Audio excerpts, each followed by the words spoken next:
세계 증시와 우리 증시를 짚어보는 3분 증시입니다. 연합인포맥스 권영욱 기자와 함께합니다. 안녕하십니까? 안녕하십니까? 네, 먼저 간밤 미국 증시부터 정리해 주시죠. 네, 간밤 뉴욕 증시는 대형 기술주 실적 발표와 1월 FOMC 금리 결정 결과를 앞두고 혼조세를 보였습니다.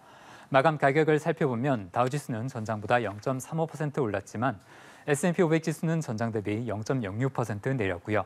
나스닥 지수는 0.76% 하락했습니다. 하루 전날 다우지수와 S&P 500 지수가 사상 최고치를 경신한 데 따라 고점 부담 속에 지수는 개장 초반에 밀렸는데요. 다우지수는 후반 들어 상승 전환하며 사상 최고치 기록을 다시 한번 경신했습니다. 투자자들은 장 마감 이후에 나오는 마이크로소프트와 구글 모기업, 알파벳의 실적을 앞두고 경계를 높였는데요. 이들 종목은 시장 강세를 이끌어온 대형 기술 기업 7종목에 포함되는 곳들이라 투자자들의 관심이 더욱 컸습니다. 장 마감 이후에 발표된 마이크로소프트의 분기 매출과 순이익은 모두 시장 예상치를 웃돌았는데요.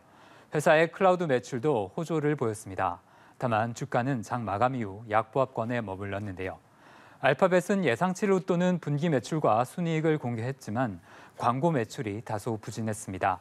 이런 이유로 주가는 장 마감 이후 시간의 거래에서 하락했는데요. 이들 기업의 실적에 대한 보다 전반적인 평가는 하루 뒤 증시에 반영될 것으로 보입니다. 네, 이런 가운데 미국 경기에 대해서 보다 낙관적인 전망이 나왔다고요? 네, 그렇습니다. 국제통화기금 IMF가 세계 성장률과 함께 미국 성장률 전망치를 상향 조정했는데요.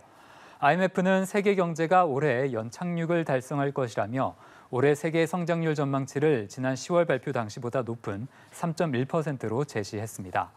미국의 올해 성장률 전망치는 2.1%로 기존 1.5%보다 올려 잡았습니다. 간밤에 나온 경제 지표들도 경제에 긍정적으로 나왔는데요. 컨퍼런스 보드가 집계한 1월 미국 소비자 신뢰지수는 3개월 연속 오르며 지난 2021년 12월 이후 최고치를 경신했습니다. 인플레이션이 둔화되는 상황에서 소비 심리가 개선되고 있음을 시사한 셈입니다. 노동부가 발표한 작년 12월 구인 건수는 93만 건으로 예상보다 많아 고용시장에 여전히 일할 사람이 부족하다는 것을 보여줬습니다. 이렇게 경제의 긍정적인 소식들은 주식시장에는 다소 악재가 되는 모습인데요. 경제가 탄탄하다면 연방준비제도가 서둘러 금리를 인하할 이유가 약해지기 때문입니다. 네, 또 다른 개별 종목 중에 눈에 띄는 종목이 있었나요? 네, 애플 주가가 간밤에 2%가량 내렸는데요. 대만의 한 유명 분석가가 올해 애플의 아이폰 출하량이 지난해보다 15%가량 줄어들 것이라고 추정한 게 악재가 됐습니다.